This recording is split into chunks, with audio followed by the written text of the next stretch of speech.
ఉదాహరణ. ఒక రాజుగారికి 4 భార్యలు ఉన్నారు. ఒక రాజుగారికి 4 భార్యలు ఉన్నారు. అందరూ చూపించండి ఎంతమంది. అందరు ఇక్కడ ఉన్నారా లేదా అని చూడడానికే. ఏది 4 అంటే ఎంత? ఇంతే కదా.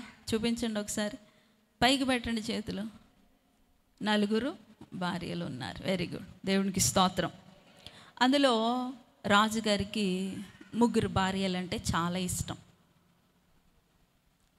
ఆయనకి బాగా ఇష్టమైన భార్య 4వ భార్య, చాలా ఇష్టం. ఆమెకు ఎప్పుడు కూడా మంచి మంచి విలువైనటువంటి వస్త్రాలు కొనిస్తూ ఉంటారు. చాలా విలువైనటువంటి వస్త్రాలు, అలాగే చాలా విలువైనటువంటి నగలు. ఇక ఆవిడకి ఏం కావలిస్తే అది, వస్త్రాలు, నగలు, ఆవిడ ఏం కోరుకుంటే అది ఆమెకు కొనిస్తూ ఉండేవారు రాజుగారు. ఎందుకంటే ఆమె అంటే ఆయనకి చాలా ఇష్టం. ఇక తర్వాత ఇష్టమైనటువంటి భార్య 3వ భార్య. 3వ భార్య అంటే కూడా రాజుగారికి చాలా ఇష్టం. ఆమెకు మరి ఎక్కువగా ప్రాపర్టీస్ అంటే భూములు, ఇళ్ళు, ఇలా అనేక రకాలైనటువంటి ఆస్తులు, అంతస్తులు ఆవిడకి కొనిస్తూ ఉండేవారు. ఎందుకంటే అది ఆవిడకి ఇష్టం కాబట్టి. ఎక్కువగా ఆవిడ పేరు మీద ఇల్లు ఉండాలని, భూములు ఉండాలని, ఆస్తులు అంతస్తులు ఉండాలని ఆవిడకి ఇష్టం కాబట్టి మరి ఆవిడకి ఆ విధంగా తన ప్రేమను చూపించేవారు. ఇక తర్వాత 2వ భార్య. 2వ భార్య అంటే కూడా ఆయనకి ఇష్టమే.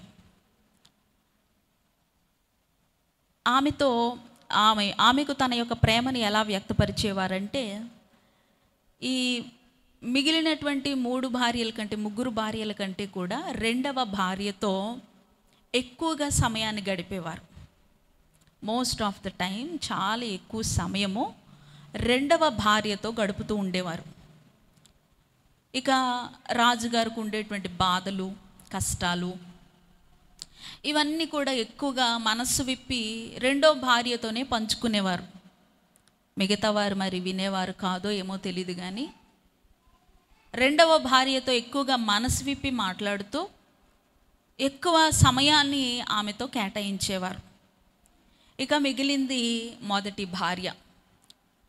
మొదటి భార్య ఉన్నది అన్న సంగతే అసలు రాజుగారికి గుర్తులేదేమో. పెద్దగా ఆమె గురించి, ఆమెతో మాట్లాడినట్లు కానీ, ఆమెకి ఏదైనా అవసరాలు తీర్చినట్లు కానీ లేదు. ఈ 3 భార్యలకు మాత్రం ఎప్పుడు కూడా వారికి కావలసినవి ఇస్తూ ఉండేవారు. అయితే ఒకానొక తరుణంలో మరి రాజుగారు కొంచెం బలహీనమయ్యారు. మెల్లిమెల్లిగా ఆ బలహీనత ఎక్కువై మంచాన పడ్డారు.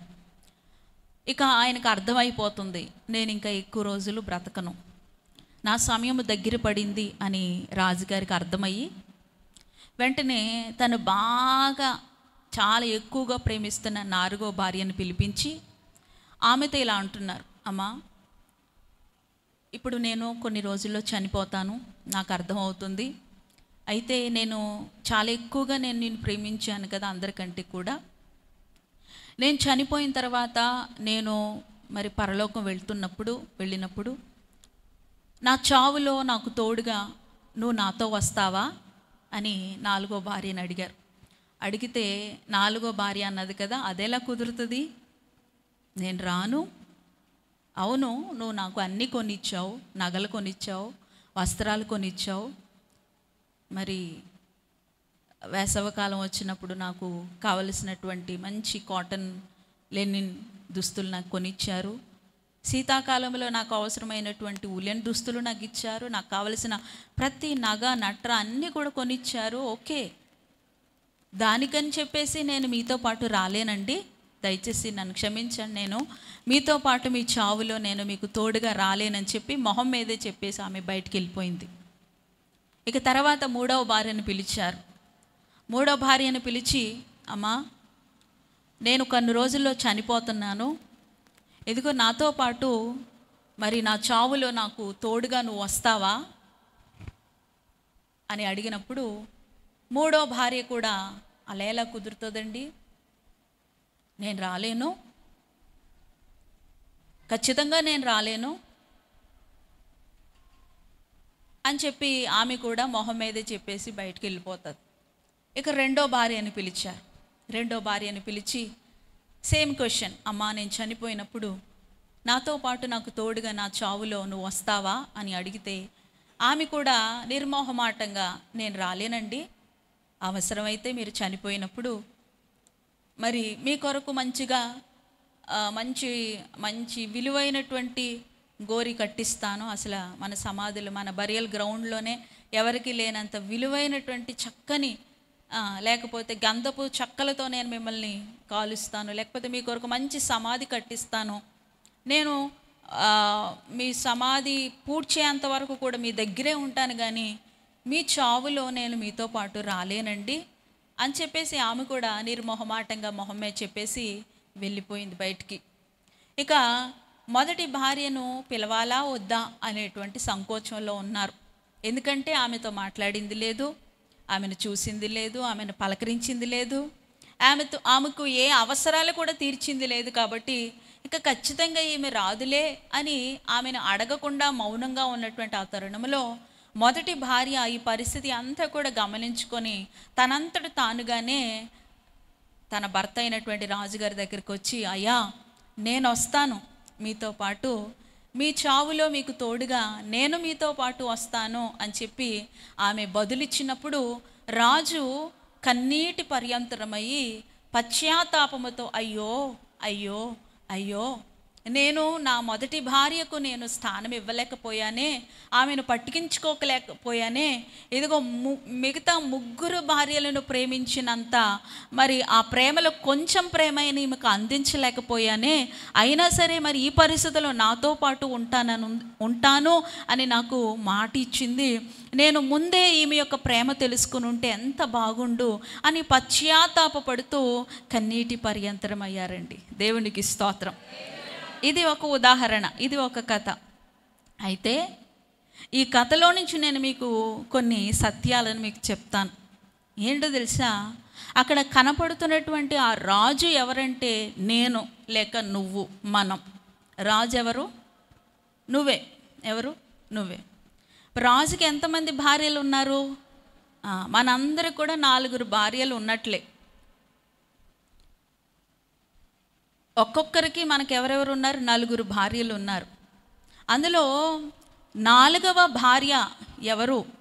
4వ భార్యకి ఎక్కువగా ఏం కొనిచ్చేవారు రాజుగారు అంటే వస్త్రాలు, నగలు. అంటే ఇప్పుడు 4వ భార్య ఎవరంటే మన శరీరం. ఎవరండి? నీ శరీరం నీకు 4వ భార్య.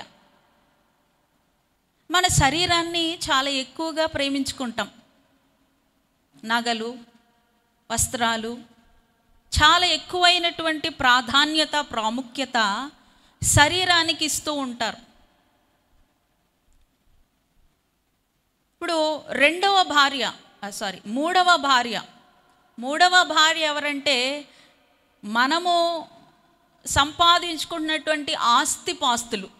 ఏంటండి మూడవ భార్య ఎవరా? మనం సంపాదించుకుంటున్నటువంటి ప్రాపర్టీస్, ఆస్తులు, అంతస్తులు, ఇల్లులు, భూములు, మరి ఇంకా చర స్థిర ఆస్తులన్నీ కూడా 3వ భార్య క్రిందకు వస్తాయి. రెండవ భార్య ఎవరు అనంటే మన యొక్క కుటుంబ సభ్యులు, మన భర్త, మన భార్య, మన పిల్లలు, మన అమ్మ నాన్న, మన బంధువులు, మన స్నేహితులు, వీళ్ళనమాట. రెండవ భార్య ఎవరు?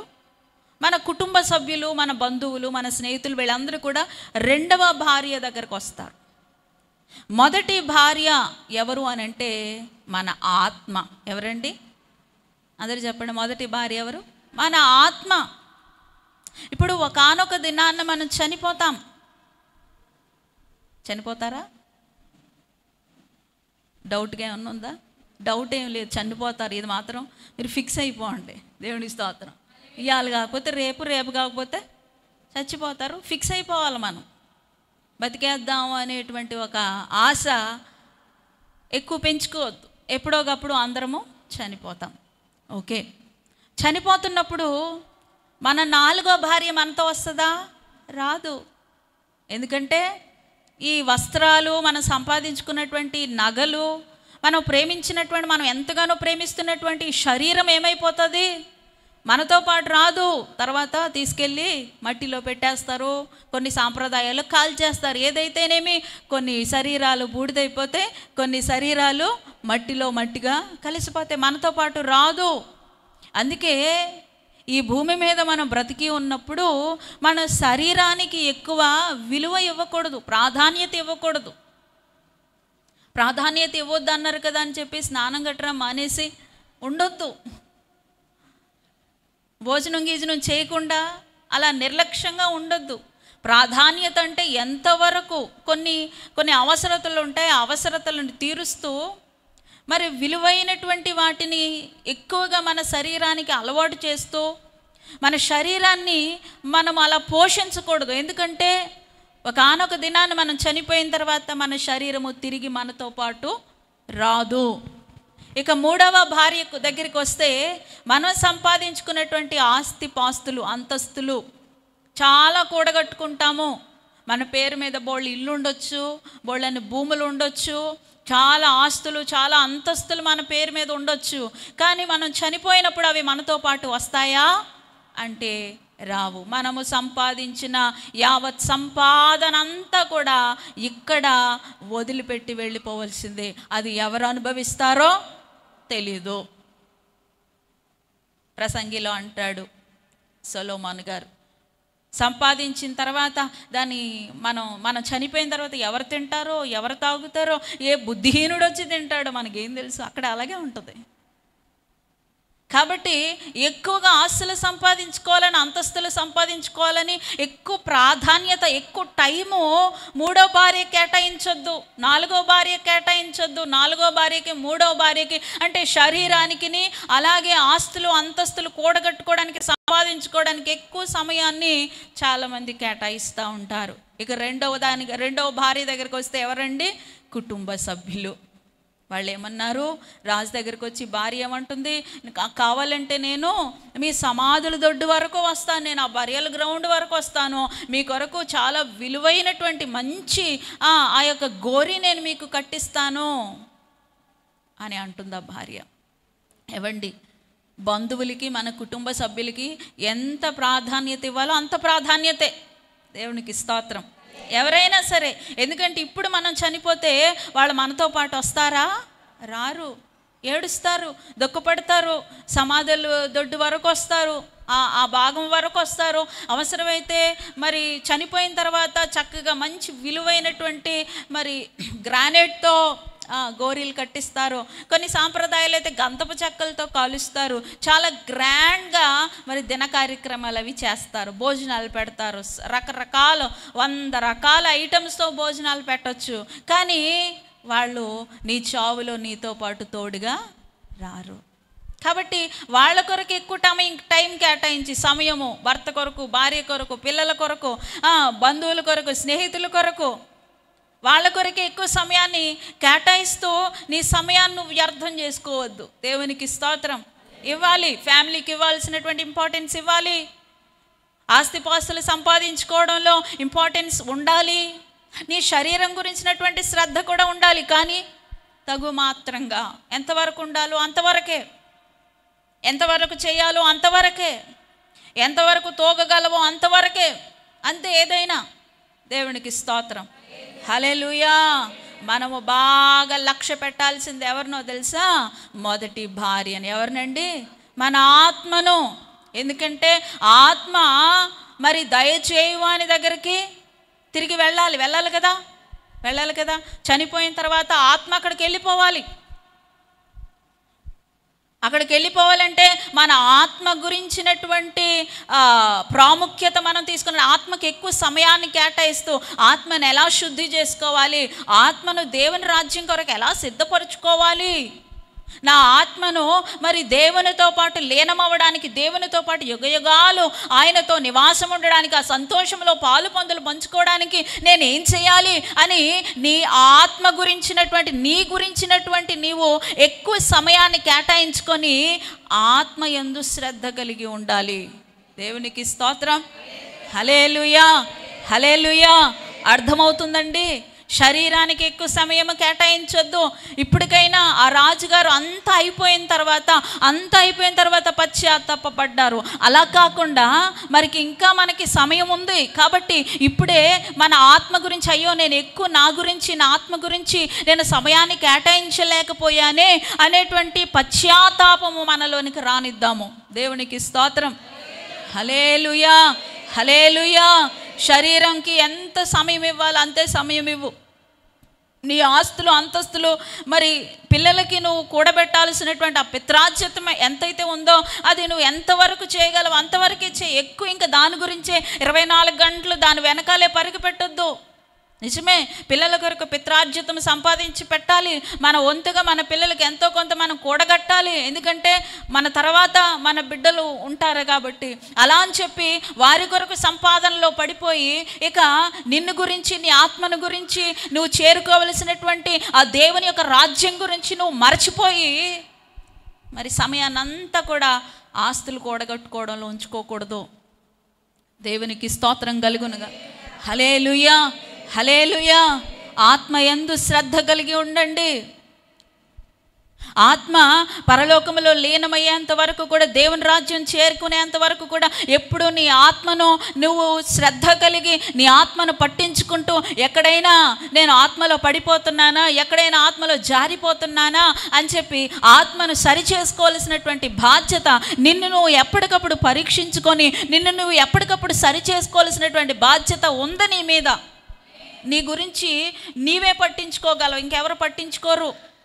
నీ ఆత్మ గురించి నువ్వే శ్రద్ధ తీసుకోవాలి. నీ కుటుంబం గురించి, నీ పిల్లల గురించి, అన్నిటి గురించి శ్రద్ధ తీసుకుంటున్నావు, కానీ నీ ఆత్మ గురించినటువంటి శ్రద్ధ నీకు ఉందా? దేవునికి స్తోత్రం. హల్లెలూయా, హల్లెలూయా. కీర్తనల గ్రంథము 37వ అధ్యాయము 5వ వచనములో మనం చదివాము, ప్రియ దేవుని బిడ్డలారా, నీ మార్గమును యెహోవాకు అప్పగింపుము, నీవు ఆయనను నమ్ముకొనుము. అందరూ నాతో కలిసి ఈ మాటలు చెప్పండి. అందరూ వెనకాల ఉన్న వాళ్ళు కూడా, ఎందుకో కొంచెం అల్లరి అనిపిస్తుంది నాకు. యెహోవా యందు నీ మార్గమును యెహోవాకు అప్పగింపుము. అందరూ చెప్తున్నారా? నీ మార్గమును యెహోవాకు అప్పగింపుము, నీవు ఆయనను నమ్ముకొనుము, ఆయన నీ కార్యము నెరవేర్చును. దేవునికి స్తోత్రం. హల్లెలూయా, హల్లెలూయా. ఖచ్చితంగా ఈ భూమి మీద నువ్వు బ్రతుకున్నటువంటి దినములలో నీ మార్గం ఎవరికి అప్పగించాలి? దేవునికి అప్పగించేసేయి. నీ సొంత ప్రయత్నాలు ఆపేయి, నీ సొంత పనులు ఆపేయి, నీ సొంత ఆలోచనలు ఆపేయి. నీ మార్గమును నడవలసినటువంటి మార్గం ఏదో అది ఆయనకే తెలుసు కాబట్టి నువ్వు ఆయనకు అప్పగించుకొని అక్కడ అంటుంది కదా, నీవు ఆయనను నమ్ముకో. ఎవరిని నమ్ముకోవాలి? దేవుని నమ్ముకో, ఎవరిని నమ్ముకోవద్దు. దావీదు భక్తుడు అంటాడు 118వ అధ్యాయంలో ఏమంటాడు? మనుషులను నమ్ముకొనుట కంటే, రాజులను నమ్ముకొనుట కంటే,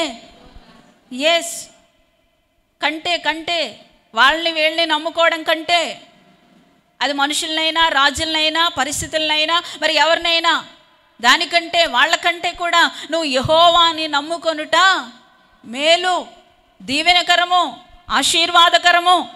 దేవునికి స్తోత్రం చెబుదాం. హల్లెలూయా. ఆయన నమ్మదగిన దేవుడు. విలాపవాక్యాల్లో అంటాడు కదా, ఆయన ఎంతైనా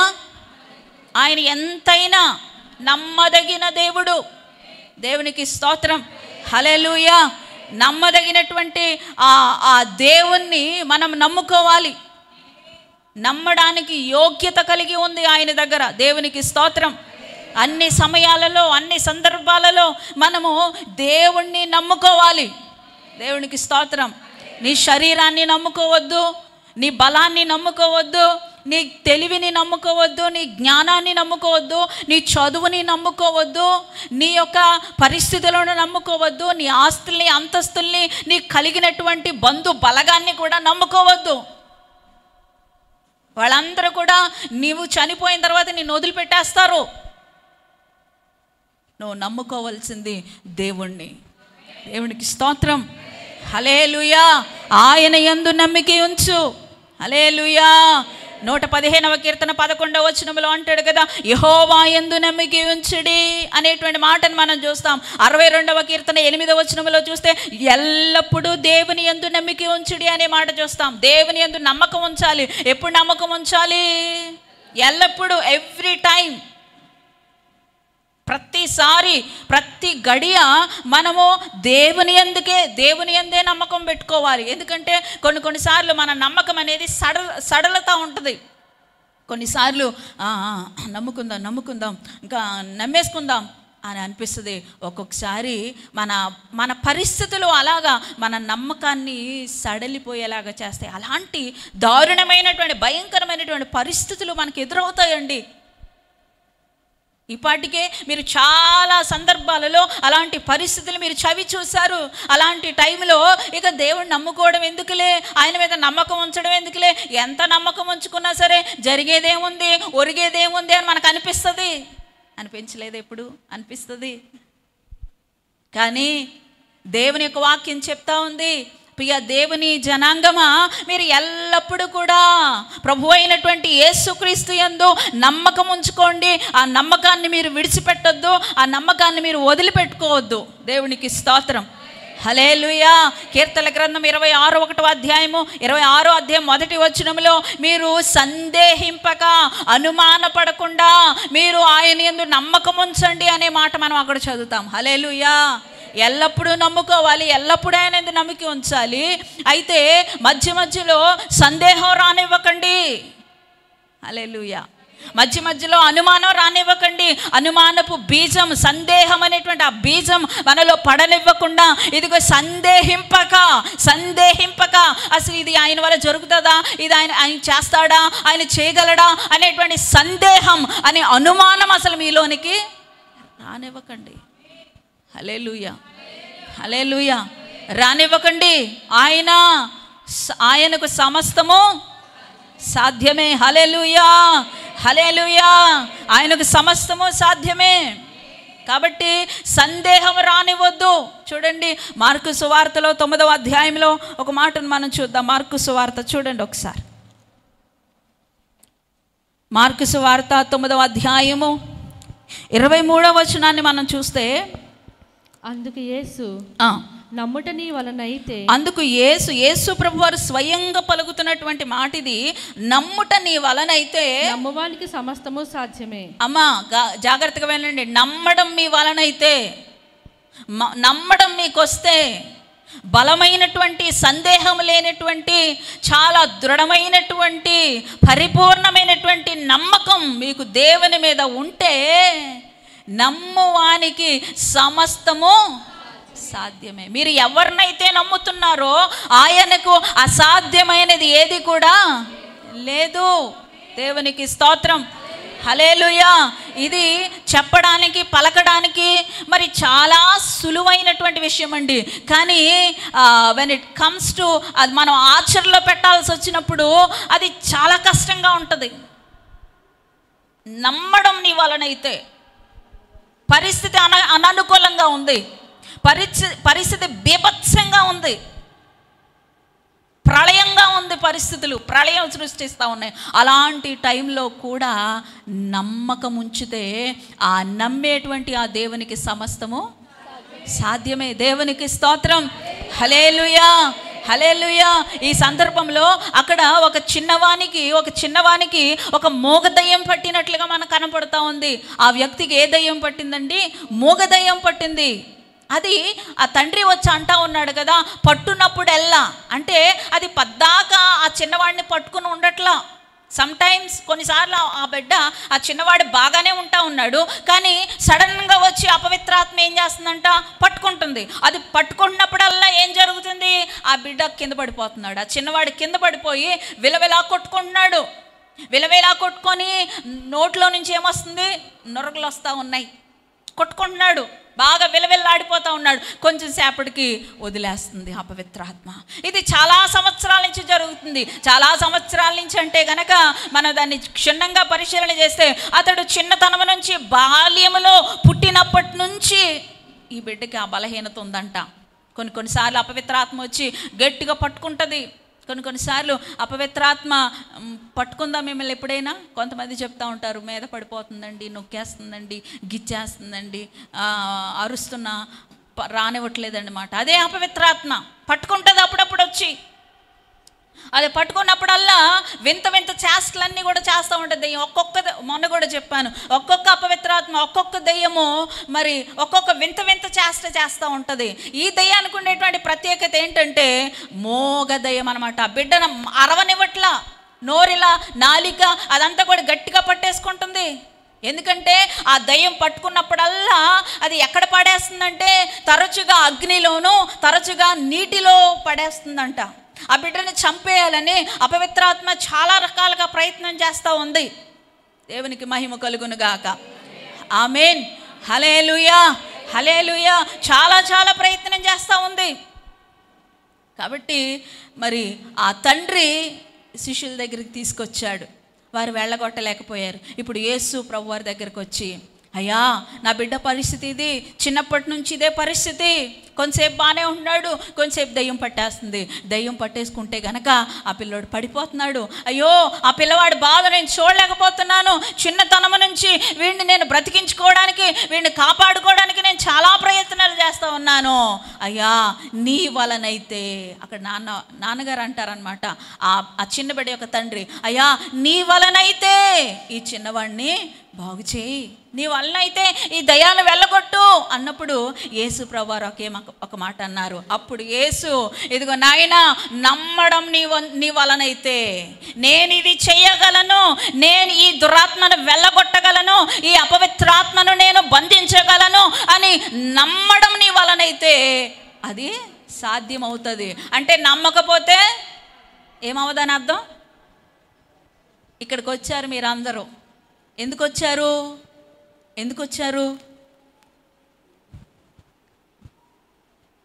చెప్పాలి. ఎందుకు వచ్చారు? ఒక్కొక్కరికి ఒక్కొక్క సమస్య, అంతేనా? భోజనం తినడానికి వచ్చారా?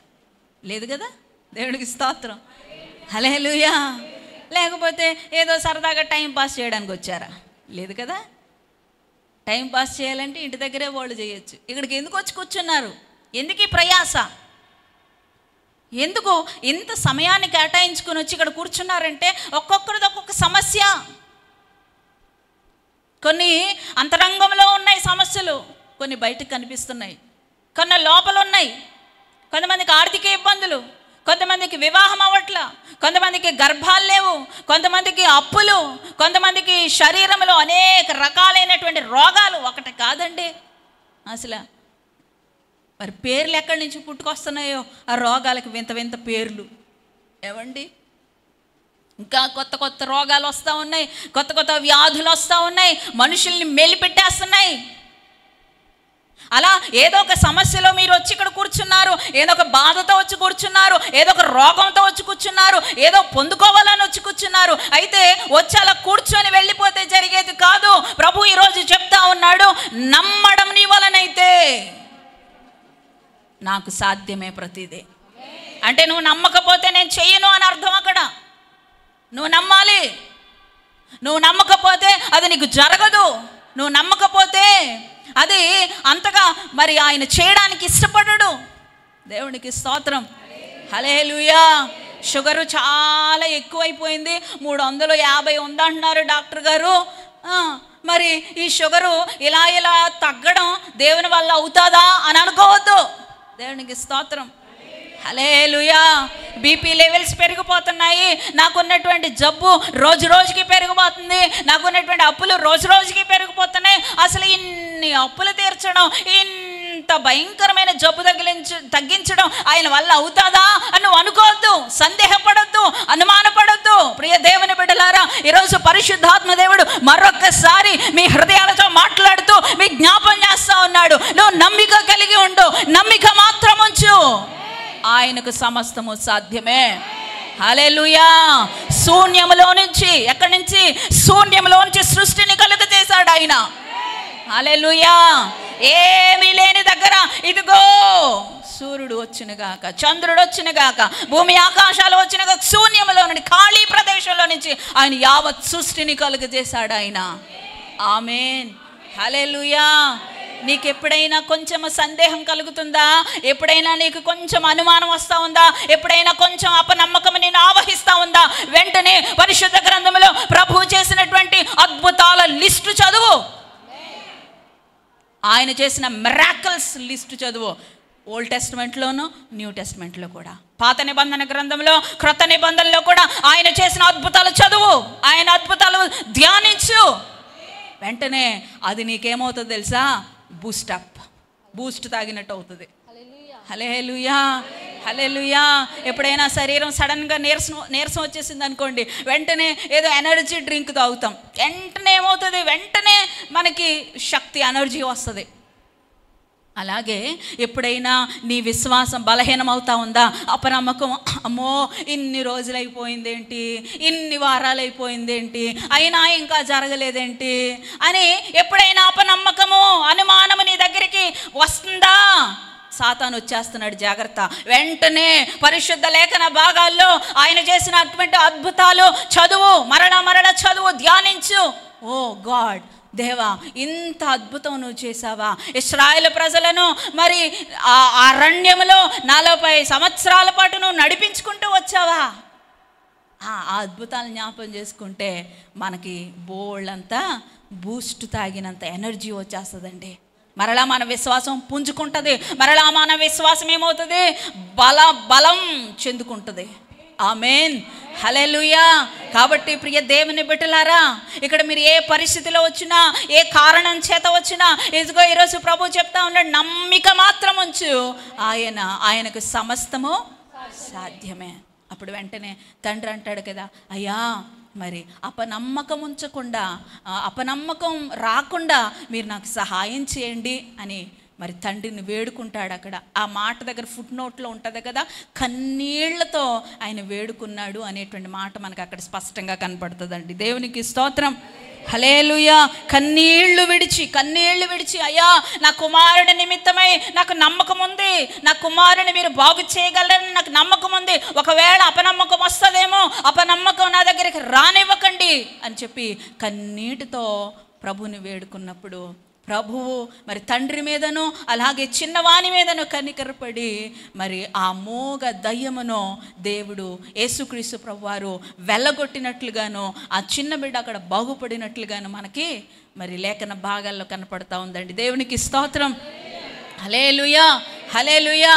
ఈరోజు నీ నమ్మకం సడలిపోతూ ఉందేమో, నీ నమ్మకము బలహీనమైపోతూ ఉందేమో, నీ నమ్మకము దేవుని ఎడలో కలిగి ఉన్నటువంటి నమ్మకము కదల్చబడుతుందేమో, ఒక్కసారి పరిశీలన చేసుకోవాల్సినటువంటి అవసరత ఎంతైనా ఉంది. దేవునికి స్తోత్రం, హల్లెలూయా. మనం చదివాము 37వ కీర్తనలో 5వ వచనంలో, ఆయన యెహోవా యందు నమ్మిక ఉంచుము, ఏంటంట, నీవు ఆయనను నమ్ముకొనుము, ఆయన నీ కార్యము అంతే చెప్పండి. నా కార్యం అని చెప్పండి, నా కార్యం అని చెప్పండి. అసలు నువ్వు ఏ కారణం చేత, ఏ కార్యం కొరకు ఇక్కడికి వచ్చావో ఆ కార్యాన్ని ఒక్కసారి మెదడులోనికి తీసుకో, మనసులోనికి తీసుకో, ఆలోచనలోనికి తీసుకో. పరిపూర్ణంగా నమ్మకం పెట్టుకొని ఆయన నా కార్యమును నెరవేర్చునని చెప్పండి. అందరిలా మీ యొక్క హృదయాల మీద మీ చేతిని పెట్టుకొని ఆయన నా కార్యము నెరవేర్చునని చెప్పండి. నేను ఆయనను నమ్ముకొని ఉన్నాను, నేను ఆయన నమ్ముకున్నాను, నేను ఆయనను మాత్రమే నమ్ముకున్నాను, ఆయన నా కార్యము నెరవేర్చును, ఆయన నా కార్యము నెరవేర్చును. ఆమేన్, ఆమేన్. అపనమ్మకం రానివ్వకండి. ఆయన మీ కార్యము నెరవేర్చుటకు సమర్థుడు, శక్తిమంతుడు.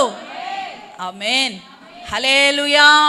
నమ్మకం ఉంచడం వల్ల నష్టపోయేదేమీ లేదు, నీకు లాభమే తప్ప దేవుని యందు నమ్మకం ఉంచడం వలన నువ్వు ఏమి కూడా నష్టపోవు అనేటువంటి సంగతిని మరొక్కసారి నేను మీకు తెలియజేస్తా ఉన్నాను. దేవునికి స్తోత్రం, హల్లెలూయా, హల్లెలూయా, హల్లెలూయా. ప్రియ దేవుని బిడ్డలారా, బైబిల్లో ఒక ఆయన గురించి మరి 3 సార్లు ఈ మాట రాయబడి ఉంది. 3 సార్లు అతడు యెహోవాను నమ్మెను అని. ఎవరి గురించి తెలుసు అందరికీ? ఎవరి గురించి? ఎవరి గురించి? అబ్రహాము గారి గురించి, విశ్వాసులకు తండ్రి అయినటువంటి అబ్రహాం గారి గురించి 3 సార్లు ఉందండి మాట బైబిల్లో. అతడు యెహోవాను నమ్మెను. ఒక చోట మరి జెనిసిస్ ఆదికాండము 15వ అధ్యాయం 6వ వచనంలో మనం చూస్తాము. చూడండి ఒక్కసారి మీ కొరకు అది జస్ట్ చూపించి నేను ఎదురుకెళ్తాను. 15వ అధ్యాయము 6వ వచనం. అతడు యెహోవాను నమ్మెను. అతడు అంటే అక్కడ అబ్రహాం ఏం చేశాడండి? యెహోవాను నమ్మెను అనే మాట మనం ఇక్కడ ఆదికాండంలో ఒక చోట చూస్తూ ఉన్నాము. రోమా రాసినటువంటి పత్రికలో కూడా చూస్తాము. చూడండి రొమాన్స్ 4వ అధ్యాయము 3వ వచనం. 4వ అధ్యాయం 3వ వచనంలో కూడా అబ్రహాము దేవుని నమ్మెను. చూసారా? పౌలు గారు కూడా రోమా పత్రికను రాస్తూ అబ్రహాం గారిని ఇక్కడ ఒక ఎగ్జాంపుల్గా చూపిస్తూ ఉన్నారు సంఘానికి. అబ్రహాము దేవుణ్ణి నమ్మెను అనేటువంటి మరి తన ప్రసంగంలో అబ్రహాం గారిని ఒక ఎగ్జాంపుల్గా చూపిస్తున్నారు. అలాగే గలతీ సంఘానికి కూడా తన లేఖను రాస్తూ చూడండి, గలతీయులకు రాసిన పత్రిక 3వ అధ్యాయము 6వ వచనంలో కూడా మరలా అబ్రహాం గారిని ఇక్కడ జ్ఞాపం చేస్తూ ఉన్నారు అపోస్తలుడైన పౌలు గారు. చదవమ్మా. అబ్రహాము దేవుని నమ్మెను, అది అతనికి నీతిగా ఎంచబడింది. చూసారు 3 చోట్ల. అంటే అందుకే ఆయనకి మామూలుగా పేరు రాలేదు. Is the father of faith అని, విశ్వాసులకు తండ్రి అని ఊరికినే ఆయనకి పేరు రాలా. 3 సార్లు ఆయన గురించి పౌలు గారు తన ప్రసంగాల్లో 2 సార్లు జ్ఞాపం చేస్తున్నాడు. అతడు యెహోవాను నమ్మెను, అతడు యెహోవాను నమ్మెను. దేవునికి స్తోత్రం. ఏ పరిస్థితుల్లో నమ్మాడు అబ్రహాము? నమ్మడానికి వీలు లేనప్పుడు, నమ్మడానికి అవకాశం లేనటువంటి ఆ పరిస్థితుల్లో అబ్రహాము దేవుణ్ణి నమ్ముకున్నాడు. పూర్తిగా ఆయన మీద ఆధారపడిపోయాడు. పూర్తిగా ఆయన మీద ఆధారపడి ఆయన్నే నమ్ముకొని ఇక ఏం చేస్తావో నువ్వే చేయి. ఏవండి, గుడ్డి నమ్మకం పెట్టుకోండి. మీకెందుకు? ఆయన ఎలా చేస్తాడో అద్భుతం మీకెందుకు? అసలు మీరు ఊహించలేరు. హల్లెలూయా. ఆయన చేసే అద్భుతాలు మీరు ఒక అంచనా వేయలేరు. మనుషులు చేసే పనులకు మనం అంచనాలు వేయొచ్చు.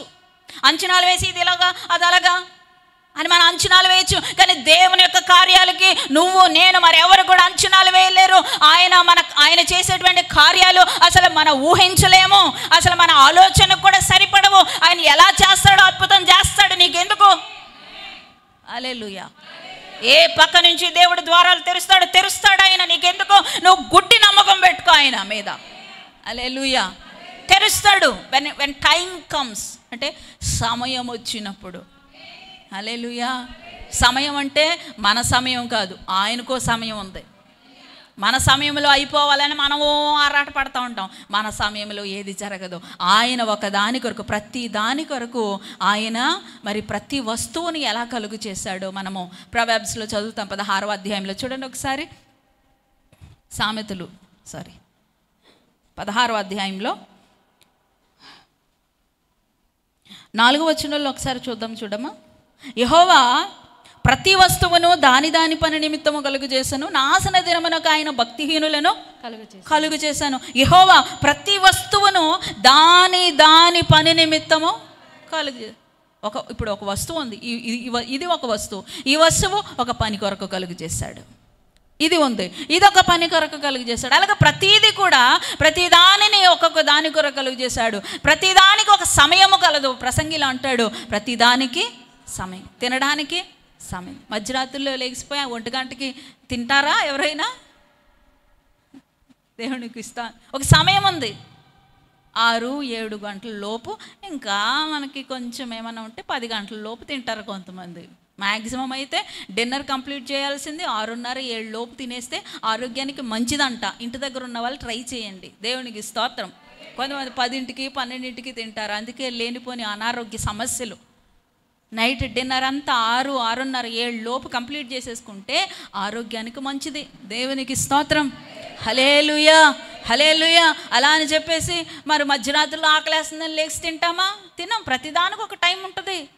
స్నానం చేయడానికి ఒక టైం ఉంటుంది, ప్రార్థన చేయడానికి, బైబిల్ చదవడానికి, చక్కగా వంట చేయడానికి, భోజనం చేయడానికి, పడుకోవడానికి, ఇలా ప్రతిదానికి సమయం కలదని జ్ఞాని అనేటువంటి సొలొమోను గారు చెప్పారు. దేవునికి స్తోత్రం. హల్లెలూయా, హల్లెలూయా. కాబట్టి నీ పట్ల దేవుడు మేలు చేయడానికి కూడా ఒక సమయాన్ని కేటాయించే ఉంచాడు. అది ఆ సమయము మనకి రహస్యంగా ఉంచబడింది. ఏ సంవత్సరంలో, ఏ తారీఖున, ఏ నెలలో, ఏ టైంలో దేవుడు మనకి ద్వారాలు తెరవాలో అది ఆయన నిర్దిష్టంగా దాన్ని దాచిపెట్టి ఉంచాడు. అప్పటి వరకు కూడా నీ నమ్మకాన్ని సడలిపోవనివ్వద్దు. అప్పటి వరకు కూడా నీ నమ్మకాన్ని బలహీనంగానివ్వద్దు. ఆమేన్. హల్లెలూయా, హల్లెలూయా, హల్లెలూయా. నమ్మకముంచు, నమ్మకముంచు. అబ్రహాము నమ్మాడండి. ఈ రోజున ఒక మంచి ఉదాహరణ అబ్రహాం గారు. నమ్మాడు, నమ్మాడు, నమ్మాడు. ఏ పరిస్థితుల్లో నమ్మాడు మీరు అందరికీ ఇది కూడా తెలుసు. మరి అతనికి సుమారుగా దగ్గర 99 సంవత్సరాలు వచ్చేసాయి. తన భార్య అయినటువంటి సారా గారికి 90 సంవత్సరాలు వచ్చేసాయి. అంతటి వృద్ధాప్యంలో స్త్రీ ధర్మం ఆగిపోయింది, గర్భం ఉడికిపోయింది. అలాంటి పరిస్థితుల్లో కూడా అబ్రహాము యెహోవానే నమ్ముకున్నాడు. దేవునికి స్తోత్రం. హల్లెలూయా, హల్లెలూయా. ఆయన మాట ఇచ్చాడు. మాట ఇచ్చిన దేవుడు తప్పకుండా నెరవేర్చువాడై ఉన్నాడు. ఆయన తను నమ్ముకున్న వారిని సిగ్గుపడనివ్వడు అనేటువంటి వాక్య భాగాలను జ్ఞాపకం చేసుకుంటూ నన్ను సిగ్గుపడనివ్వడు, నన్ను అవమానానికి గురి చేయడు మా తండ్రి అని ఆయన మీదే నమ్మకం పెట్టుకున్నాడు. అబ్రహాము గారి యొక్క 100వ సంవత్సరంలో మరి సారా అతనికి ఒక కుమారుని కనిచ్చింది. ఆయనే ఇస్సాకు. దేవునికి స్తోత్రం. హల్లెలూయా, హల్లెలూయా, హల్లెలూయా. కాబట్టి మనం కూడా దేవుని యొక్క వాగ్దాన ఫలము పొందాలి. చూడండి, హెబ్రీయులకు రాసిన పత్రిక 6వ అధ్యాయం 15వ వచనం చదువుదాం. 6వ అధ్యాయం 15వ వచనం. ఆ మాట నమ్మి అతడు ఓర్పుతో సహించి ఆ వాగ్దాన ఫలము పొందెను అనే మాట అబ్రహాం గారి గురించి చూస్తున్నాం. ఆ మాట నమ్మి, చూడండి కొంచెం ముందు నుంచి చూద్దాము, 13 నుంచి.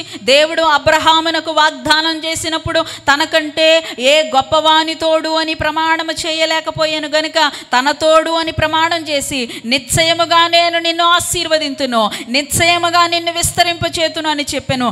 ఆ మాట నమ్మి నేను నిన్ను ఆశీర్వదిస్తాను, నేను నిన్ను విస్తరింపచేస్తాను అని దేవుడు చెప్పినటువంటి ఆ మాటను నమ్మి అతడు ఓర్పుతో, ఏర్పుతోనండి, దేంతో గట్టిగా చెప్పండి. ఇంగ్లీష్లో అయితే పేషెన్స్ అంటారు ఓర్పుని. పేషెన్స్. ఈ రోజున పేషెన్స్కి ఓర్పు ఉండేటువంటి స్పెల్లింగ్ కూడా మర్చిపోతున్నారు చాలామంది. ఓర్పు లేదు, పేషెన్స్ లేదు. వెంటనే అన్నీ జరిగిపోవాలి. మనం ఇలా అనుకున్న వెంటనే అలా వచ్చి పడిపోవాలి, ఇలా ప్రార్థన చేసిన వెంటనే అలా వచ్చి పడిపోవాలి. అప్పుడే దేవుడు గొప్పోడు, అప్పుడే దేవుడు మంచోడు, అప్పుడే దేవుడు ఉన్నతుడు, అప్పుడే దేవుడు నా ఎందుకు కనికరం, లేకపోతే దేవుడు అసలు దేవుడే కాదు అనేటువంటి నిర్ధారణలోనికి వచ్చేస్తూ ఉన్నారండి. ఓర్పు. దేవునికి స్తోత్రం. హల్లెలూయా. ఓర్పు, patience is more important for our spiritual life. మన యొక్క ఆధ్యాత్మికమైనటువంటి జీవితంలో ఓర్పు అనేది చాలా ప్రధానమైనటువంటి పాత్ర వహిస్తూ ఉందండి. దేవుని యందు నమ్మకం ఉంచి, ఎలా నమ్మకం ఉంచుతావు? ఓర్పుగా. నువ్వు నమ్మకం ఉంచావని ఇప్పటికిప్పుడు చేసాడు దేవుడు. ఆయన ఏది దానికంటే ఒక సమయం ఉంది, చెప్పాను కదా, ఒక సమయం ఉంది. ఆ సమయం వచ్చేంత వరకు కూడా దేవుని దగ్గర నమ్మకంగా ఉండు, నమ్మకం ఉంచి ఆయన మీద ఓర్పుతో ఉండు. ఓర్పుతో సహించి ఆ వాగ్దాన ఫలము. హల్లెలూయా, హల్లెలూయా. ఎందుకు ముందు కూడా ఒకసారి చెప్పాను, మీలో ఎంతమంది గుర్తుందో లేదో తెలియదు కానీ, ఓడ్చుకుంటేనంట గుడ్డు ఏమవుతుందంట? పిల్ల అవుతుంది, అంతేనా? లేకపోతే ఓర్పు లేకపోతే గుడ్డు ఏమవుతుంది? ఆమ్లెట్ అవుతుంది. ఏమవుతుంది? ఆమ్లెట్ అవుతుంది. కొంతమంది గుడ్డు రాగానే ఏం చేస్తారు? టప్ అని కొట్టి ఆమ్లెట్ వేసుకుని తినేస్తారు, అయిపోయింది ఒక పూటతో. కానీ కొంతమంది ఓర్పుతో ఏం చేస్తారు? ఆ గుడ్డుని చక్కగా ఒక 21 రోజు లేకపోతే ఇంకెన్ని రోజులు మొత్తానికి చక్కగా దాన్ని పొదగబెడతారు. అప్పుడు ఆ గుడ్డులో నుంచి ఏమొస్తుంది? పిల్ల వస్తుంది. ఆ పిల్ల మరికొన్ని గుడ్లు పెడుతుంది, ఆ గుడ్లు మళ్ళీ మరికొన్ని పిల్లలు. చూసారా? ఇప్పుడు కోల్డ్ ఫారం పెట్టుకోవచ్చు. ఓర్పు ఉంటే ఏం పెట్టుకోవచ్చు? అందరూ చెప్పండి. ఓర్పు ఉంటే ఏం పెట్టుకోవచ్చు? కోల్డ్ ఫారం పెట్టుకోవచ్చు. దేవునికి స్తోత్రం. అదే ఓర్పు లేకపోతే ఉప్పు కారం కలుపుకొని ఆమ్లెట్ వేసుకొని చారులో నంజెట్టుకుని తినేచ్చు. అయిపోయింది. ఒక పూటతో స్మాష్, ఒక పూటతో అయిపోయింది. ఓర్పు కావాలి. దేవునికి స్తోత్రం. హల్లెలూయా. మరి అబ్రహాం గారు 1 కాదు, 2 కాదు, 3 కాదు, 4 కాదు, ఎన్ని సంవత్సరాలు ఓర్పుతో దేవుని యందు నమ్మకం పెట్టుకున్నారండి? ఎన్ని సంవత్సరాలు చెప్పండి? ఎన్ని సంవత్సరాలు? 25 సంవత్సరాలు. ఎన్ని సంవత్సరాలు? 25 సంవత్సరాలు. దేవునికి స్తోత్రం. అక్షరాల 25 years మరి అబ్రహాం గారు ఓర్పుతో ఆయన మీద నమ్మకం పెట్టుకొని సహించుకున్నారు. కాబట్టి ఒకానొకదైనా నా కై కై కై అంట ఒక కొడుకు పుట్టేశాడు. దేవునికి స్తోత్రం. హల్లెలూయా. ఎంతో అణుకుతో చాలా విధేయుడిగా మరి అసలు ఎంతో భయభక్తులు కలిగినటువంటి కుమారుని దేవుడు ఇచ్చాడండి. దేవునికి స్తోత్రం. ఈరోజు పిల్లలు ఉండడం ముఖ్యం కాదు, కానీ అసలు ఆ పిల్లలు ఉన్న వాళ్ళ పరిస్థితి చూస్తూ ఉంటే ఎంత దారుణంగా ఉందో అండి. ఒక మంచి పిల్లవాడు మరి మరి సమాజానికి, కుటుంబానికి ఆనందం తెచ్చిపెట్టేటువంటి పిల్లలు పుట్టడం అనేది కూడా ఒక ఆశీర్వాదకరమైన విషయం అండి. దేవునికి స్తోత్రం. మనం ఆ మాట ఎవరి గురించి చెప్పుకుంటామంటే జకర్యా ఎలిజబెతుల గురించి చెప్పుకున్నప్పుడు అతడు పుట్టినందుకు, ఎవరు పుట్టినందుకు? జకర్యా ఎలిజబెతులకి ఎవరు పుట్టారు? ఏ యోహాను? బాప్టిజం ఇచ్చి యోహాను పుట్టాడు. అతడు పుట్టినందుకు అనేకులకు సంతోషం వచ్చిందంట. దేవునికి స్తోత్రం. హల్లెలూయా. లేక వృద్ధాప్యంలో పుట్టినటువంటి కొడుకును బట్టి జకర్యా ఎలిజబెతులకు ఆనందం రావడం, వారికి సంతోషం రావడం కామనే. కానీ అతడు పుట్టినందుకు అనేకులు అతని యందు సంతోషించారంట. దేవునికి స్తోత్రం. అలాంటి మరి సంతోష పెట్టేటువంటి పిల్లలు పుట్టడం కూడా ఆశీర్వాదకరమే. దేవునికి స్తోత్రం. 10 మంది పిల్లలు ఉంటారు, ఎప్పుడు చూసినా ఏడిపిస్తూనే ఉంటారు, ఎప్పుడు చూసినా ఇంటి మీద గొడవలు చేస్తారు, ఎప్పుడు చూసినా అయ్యో నా పిల్లోడు బయటికి వెళ్ళాడు, నా కూతురు బయటికి వెళ్ళింది, ఏంది వస్తుందో ఏందో అనే ఒక ఇలాగా చివరైపోతూ ఉండేటువంటి తల్లిదండ్రులు మనం చూస్తూ ఉంటాం. నా కొడుకు బయటికి వెళ్ళాడు, నా కూతురు బయటికి వెళ్ళింది, తప్పు చేయదు, దేవుని యందు భయం ఉంది, ఎటువంటి మరి చెడ్డ పేరు తీసుకురాదు అనేటువంటి ఒక నమ్మకంతో తల్లిదండ్రులు ఇంటి కూడా సంతోషంగా ధైర్యంగా ఉంటారు. చూడండి, అదండి ఆశీర్వాదం అంటే. దేవుని స్తోత్రం. హల్లెలూయా. హల్లెలూయా. ప్రియ దేవుని బిడ్డలారా, ఇక్కడ ఆ మాట నమ్మి అతడు ఓర్పుతో సహించి ఆ వాగ్దాన ఫలం పొందుకున్నాడు. మీరు నమ్మకం ఉంచండి. దేవుడు మీకు వాగ్దానాలు ఇచ్చారా? ఉన్నాయా? గుర్తున్నాయా? కాగితాలు ఉన్నాయా? కాగితాల్లో ఉన్నది ఇక్కడ ఉందా? దేవునికి స్తోత్రం. మరి ఆ వాగ్దానం యొక్క ఫలం మనం పొందుకోవాలంటే చాలా పేషెన్స్తో, చాలా ఓర్పుతో మరి మనం కనిపెట్టుకోవాలి, నమ్మకం ఉంచాలండి. దేవునికి స్తోత్రం.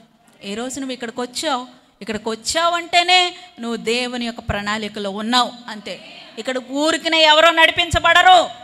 హల్లెలూయా. ఈ పరిశుద్ధ ఆలయంలోనికి ఊరికినే ఎవరో నడిపించబడరు. ఇది ఒక వాగ్దాన ప్రదేశము, ఆశీర్వదింపబడినటువంటి ప్రదేశము.